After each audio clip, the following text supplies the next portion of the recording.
Assalamualaikum warahmatullahi wabarakatuh. Salam sejahtera, Om Swastiastu, salam kebajikan bagi ayah bunda semuanya yang luar biasa, semua pejuang-pejuang PAUD ya. Hari ini adalah hari kedua di mana kita materi kedua di sini adalah untuk merancang aktivitas di Circle Time, masih bersama saya Adia Kurniasari, dan kita akan ikuti bagaimana materi sepanjang sesi ini. Terima kasih. Baik ayah bunda semuanya, untuk keberhasilan circle time yang akan kita buat nanti, ada hal-hal yang perlu kita ketahui di dalam merancang aktivitas di dalam circle time.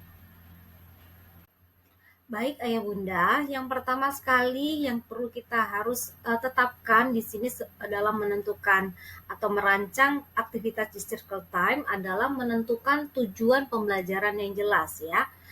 Pertama kita harus menentukan prioritas pembelajaran apa yang ingin kita fokuskan dalam sesi circle time. Apakah kita ingin meningkatkan keterampilan sosial anak-anak, atau untuk memperkenalkan konsep matematika, atau misalnya mengajarkan tentang perasaan anak-anak ya. Identifikasilah area pembelajaran yang paling relevan untuk anak-anak di kelas ayah bunda.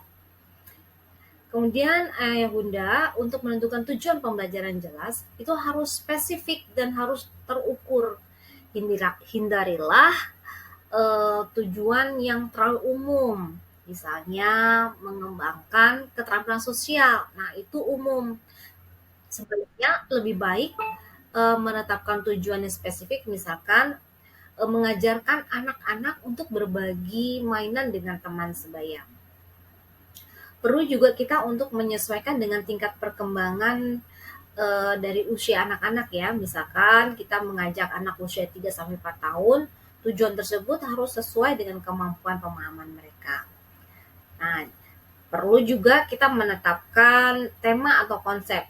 Jadi tujuannya itu harus relevan dengan tema dan konsep yang kita tetapkan.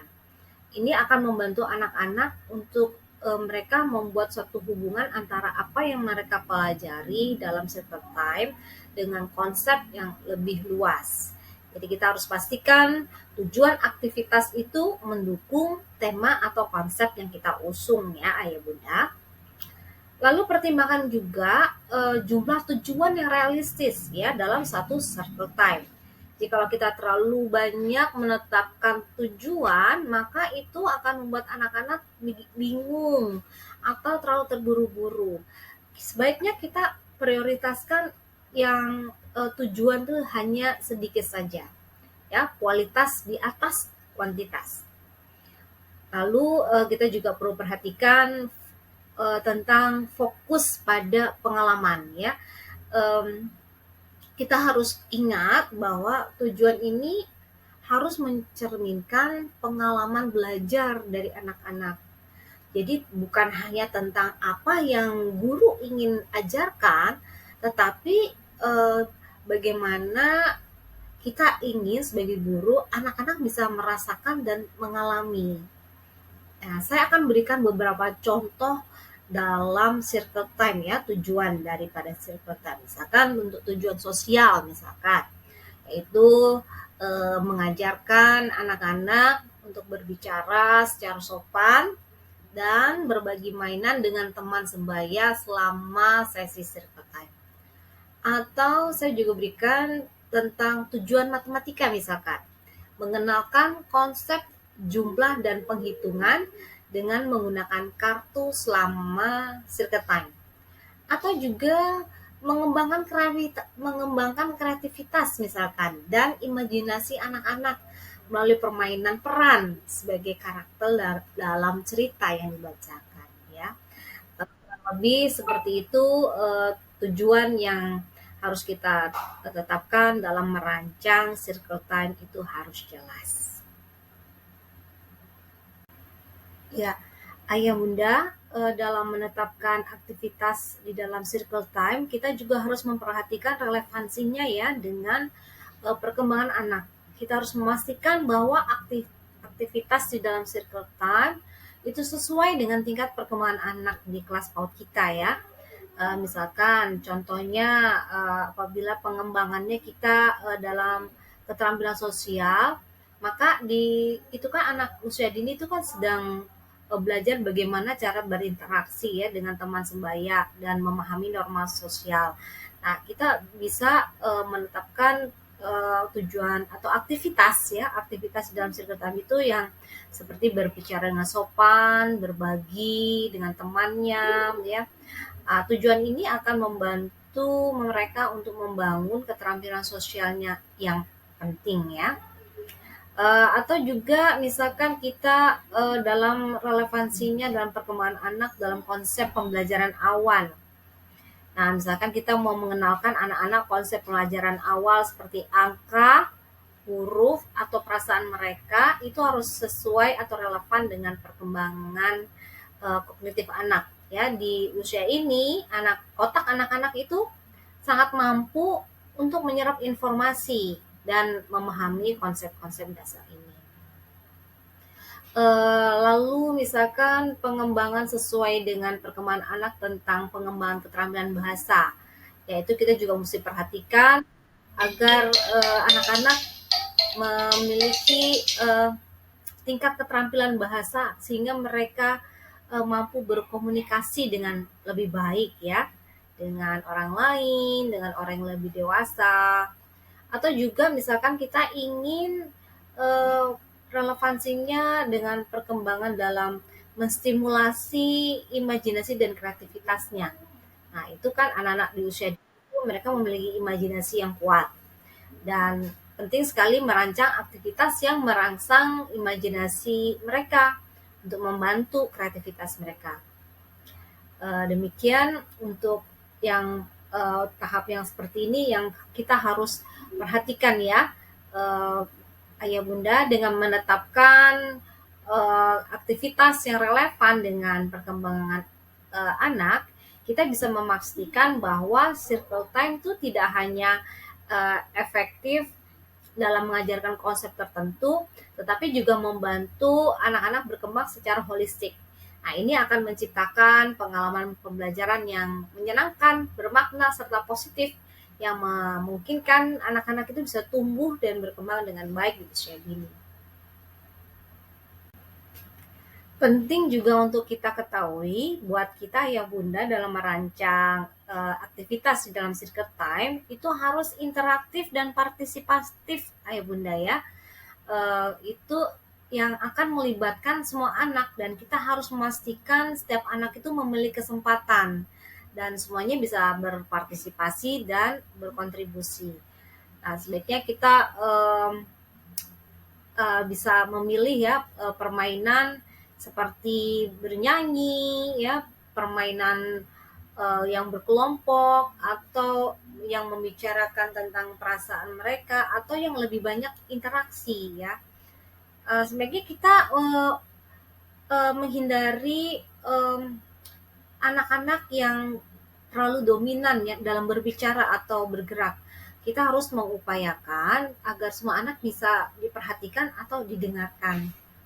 Nah, sebaiknya sebagai fasilitator, guru itu menggunakan pertanyaan yang terbuka, ya, yaitu pertanyaan yang mendorong pemikiran yang kritis, ayah bunda, ya, dan yang berpikir kreatif.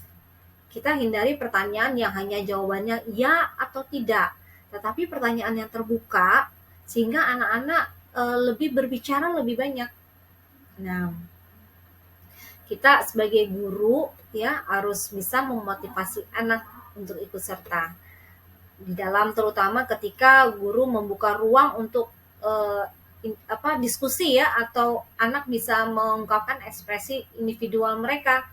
Kita menyediakan waktu untuk mereka mengekspresikan perasaan mereka. Ini dapat mencakup kesempatan bagi anak-anak untuk berbicara tentang pengalaman mereka masing-masing atau berbagi pemikiran mereka tentang topik yang kita sedang bahas ya. Dan untuk lebih ada kontribusi anak, itu kita sebagai guru bisa berkolaborasi juga antar anak ya, yaitu misalkan aktivitas yang melibatkan kerjasama antar anak ya, bermain permainan kelompok atau memecahkan masalah bersama. Itu dapat membangun keterampilan sosial dan kerjasama. Ya, kita juga bisa membuat variasi aktivitas, yaitu dengan misalnya bernyanyi, permainan peran, cerita bergambar, atau aktivitas seni ya. Jangan lupa ya Bunda untuk memberikan pujian ya atau dukungan suara positif kepada anak-anak. Ini dapat meningkatkan rasa percaya diri mereka untuk mereka lebih termotivasi. Dan jadwalkan circle time itu secara teratur karena supaya membantu anak-anak merasa nyaman dan terbiasa dengan prosesnya. Berikan kebebasan bagi mereka untuk berekspresi dengan cara yang mereka inginkan ya, dimana itu termasuk cara mereka berbicara, cara mereka menyanyi, menari, atau menggunakan bahasa tubuh. Jadi jika kita menerapkan strategi ini, sebagai guru kita dapat menciptakan lingkungan circle time yang lebih interaktif dan partisipasif, yang akan membantu anak-anak terlibat lebih aktif dalam proses pembelajaran dan meningkatkan pengalaman mereka. Ayah Bunda, untuk merancang aktivitas circle time ini kita juga harus memperhatikan tentang kreativitas dan imajinasi anak yang harus kita munculkan ya, yang merangsang kegiatan-kegiatan atau aktivitas yang merangsang kreativitas dan imajinasinya. Misalkan contohnya, saya berikan suatu contoh aktivitasnya adalah misalkan kita membuat satu kegiatan cerita kolaboratif imajinatif ya, di mana aktivitas ini tujuannya bertujuan untuk mendorong kreativitas, imajinasi, dan keterampilan bahasa anak-anak. Nah, misalkan ayah bunda pertama membuat lingkaran dengan anak-anak, bisa duduk di lantai atau di area circle time ya, duduk bersama. Lalu mulailah sebuah cerita pendek atau pengantar cerita yang berisi karakter dan pengaturan. Misalnya, contohnya ya, ada seekor kucing lucu bernama Whisker yang tinggal di hutan ajaib. Nah, lalu ajak atau mintalah anak-anak untuk berpartisipasi dalam menceritakan cerita ini. Setiap anak bisa menambahkan satu kalimat atau gagasan ke cerita tersebut secara berurutan. Ya, biarkan imajinasi anak-anak itu yang mengambil alih. Mereka dapat memutuskan apa yang terjadi selanjutnya, karakter baru apa yang bisa muncul, atau petualangan apa yang bisa terjadi. Ya, nah, guru sebagai fasilitator dapat membantu sebagai pengarah cerita jika perlu. Tapi cobalah untuk memberikan kebebasan sebanyak-banyaknya kepada anak-anak. Nah, lanjutkan cerita ini sampai semua anak telah berpartisipasi dan cerita mencapai akhir yang kreatif ya. Setelah cerita selesai, ajukan pertanyaan tentang apa yang mereka pelajari dari cerita ini atau bagaimana cerita tersebut dapat membuat mereka merasa bahagia ya. Nah, contoh aktivitas ini dapat memberi kesempatan untuk anak-anak menggunakan imajinasi mereka ya Bunda ya. Dan juga mereka ada kolaborasinya dalam menciptakan cerita, melibatkan kreativitas mereka juga tentunya. Dan ini merupakan pengalaman menyenangkan dan sangat mendidik di circle time. Ya, merancang aktivitas di dalam circle time itu juga harus bervariasi dan menyenangkan. Itu yang tidak boleh kita lupa ya ayah bunda. Karena jika tidak, maka anak-anak bisa merasa bosan. Jadi kita harus mengusahakan bahwa circle time itu agar tetap menarik dan tidak membosankan bagi anak-anak ya. Sehingga anak-anak bisa tetap antusias ya. Nah, saya akan berikan satu contoh ya dalam circle time itu, misalkan aktivitas permainan yang menggunakan musik ya dan gerakan. Nah, misalkan ayah bunda boleh membentuk anak-anak dalam lingkaran, boleh duduk atau berdiri, atau pokoknya di dalam area circle time ya. lalu kita bisa memutarkan sebuah musik ceria yang bersemangat ya. Lalu kemudian mintalah anak-anak untuk mengikuti gerakan dari musik tersebut ya, atau mereka membuat gerakan sesuai dengan musik. Misalkan melompat atau menggoyang-goyang badan atau berputar-putar.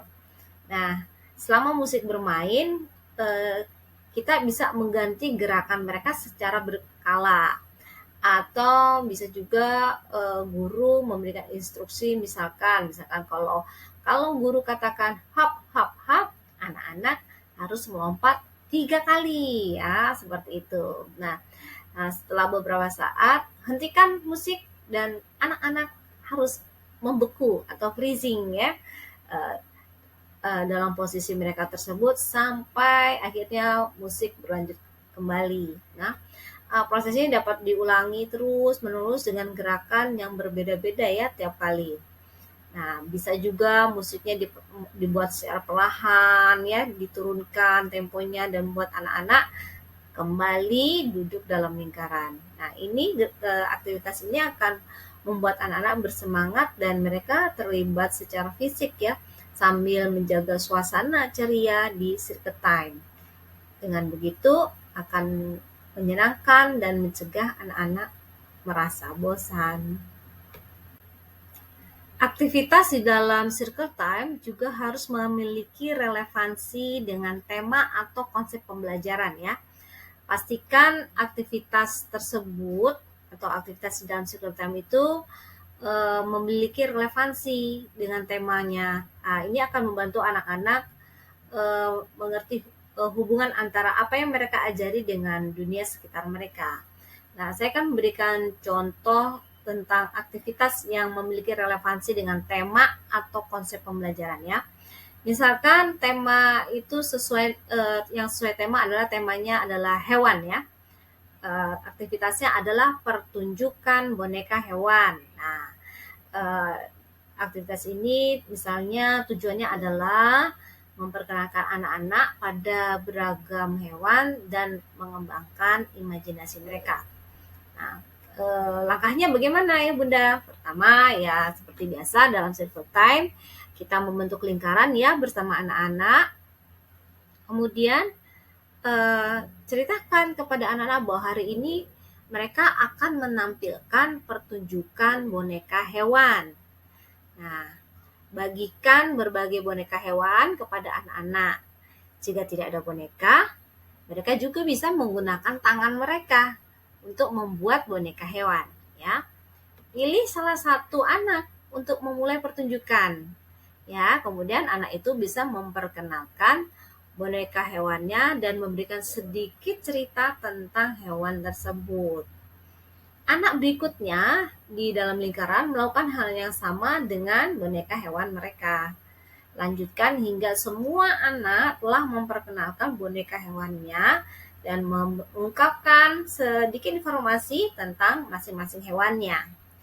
Nah, setelah semua anak selesai, kita, ayah bunda, bisa mendiskusikan apa yang mereka pelajari tentang berbagai hewan hari ini ya. Kita juga bisa membandingkan hewan-hewan tersebut berdasarkan ciri-ciri mereka ya, ciri-ciri hewan tersebut. Aktivitas ini pastinya memungkinkan anak-anak untuk belajar tentang berbagai hewan sambil berpartisipasi dalam peran-peran yang kreatif. Ini juga sesuai dengan tema hewan tentunya dan dapat menjadi cara yang menyenangkan untuk mengenalkan anak-anak pada keragaman alam. Ya, ayah bunda kita juga harus memperhatikan tentang masalah durasi. Durasinya itu harus sesuai ya. Pertimbangkan durasi aktivitas agar tidak terlalu lama atau terlalu singkat ya. Pastikan tidak terlalu singkat sehingga anak-anak memiliki waktu untuk terlibat ya, atau tidak terlalu lama sehingga anak-anak tetap bisa fokus dan anak tidak menjadi bosan.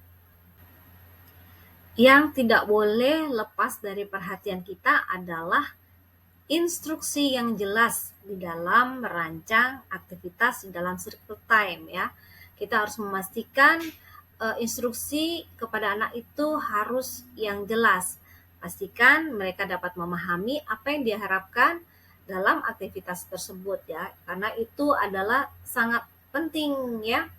Nah, bagaimana sih instruksi yang jelas itu ya? Yang pertama, ayah bunda, gunakanlah bahasa yang sederhana dan tepat ya, bahasa yang sesuai dengan tingkat perkembangan anak.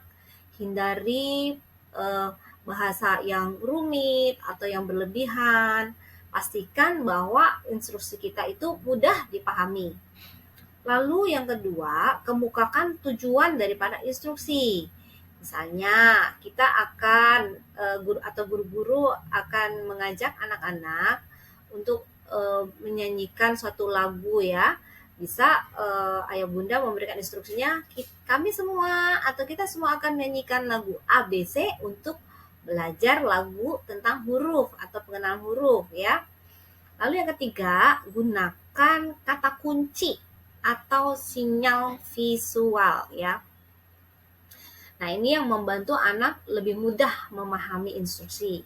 Misalnya, eh, guru atau ayah bunda angkat tangan jika anak-anak harus berhenti bergerak ya. Jadi, misalkan ayah bunda angkat tangan berarti anak-anak berhenti bergerak gitu. Lalu yang keempat, berikan contoh atau perlihatkan contoh. Jika mungkin, perlihatkan contoh instruksinya. Misalnya, jika ayah bunda ingin anak-anak merapatkan lingkaran misalkan, tunjukkan bagaimana sih tindakannya untuk membuat lingkaran lebih kecil atau lebih rapat gitu ya. Lalu yang kelima, berikan instruksinya itu satu demi satu. Jika ada beberapa langkah dalam instruksi, berikan instruksinya itu satu demi satu ayah bunda, supaya kita memastikan anak-anak memahami langkah pertama sebelum kita melanjutkan ke langkah berikutnya. Yang keenam, berikanlah kepada anak-anak waktu untuk memproses, untuk mengerti instruksi ayah bunda ya, agar mereka tidak terburu-buru ya, dan anak-anak bisa lebih menangkap. Lalu yang ketujuh, periksalah pemahaman dari anak-anak. Jadi tidak serta-merta kita memberikan instruksi, anak-anak langsung bisa paham. Kita bisa periksa ya, kita dengan cara memberikan pertanyaan misalnya, siapa yang tahu apa yang harus kita lakukan sekarang? Atau siapa yang bisa menjelaskan kepada teman-teman apa yang harus kita lakukan? Ya, itu kita memeriksa pemahaman anak. Lalu instruksi yang jelas itu juga menggunakan suara dan intonasi yang jelas. Pastikan kita itu berbicara dengan suara yang jelas dan intonasi yang sesuai. Jangan terlalu besar, jangan terlalu kecil ya. Suara yang positif dan ramah.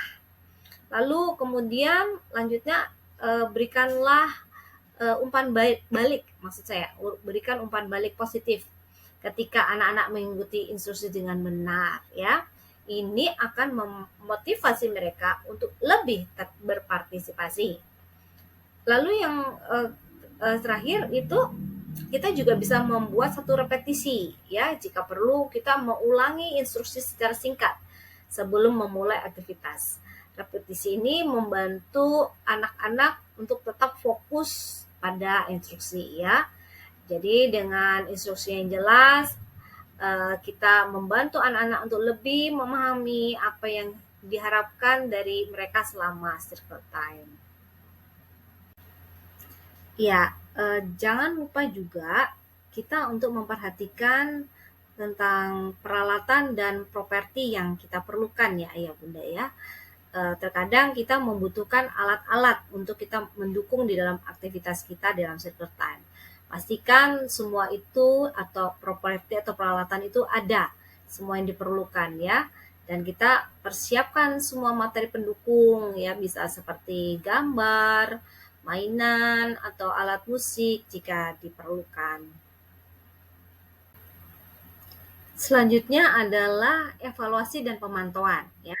Setelah aktivitas kita selesai dalam circle time, evaluasilah apakah tujuan pembelajaran telah tercapai ayah bunda. Pemantauan ini untuk penting ya untuk menilai sampai sejauh mana pencapaian di dalam kegiatan pembelajaran di dalam circle time. Yang terakhir adalah melakukan refleksi dan penyesuaian.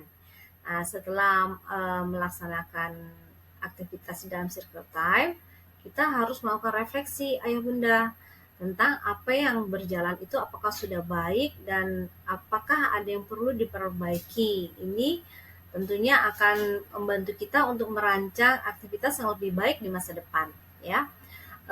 Berikut ini saya akan menjelaskan beberapa langkah yang kita bisa lakukan ya untuk melakukan refleksi dan penyesuaian. Yang pertama, evaluasilah tujuan kita. Kita perlu mempertimbangkan apakah tujuan yang telah kita tetapkan untuk sesi circle time ini sudah tercapai. Apakah anak-anak mencapai pemahaman atau keterampilan yang kita harapkan ya. Lalu yang kedua, kita juga harus mengevaluasi pemantauan dari partisipasi anak. Amatilah sejauh mana anak-anak berpartisipasi dalam aktivitas. Apakah semua anak terlibat secara aktif atau ada yang kurang tertarik atau tidak aktif sama sekali.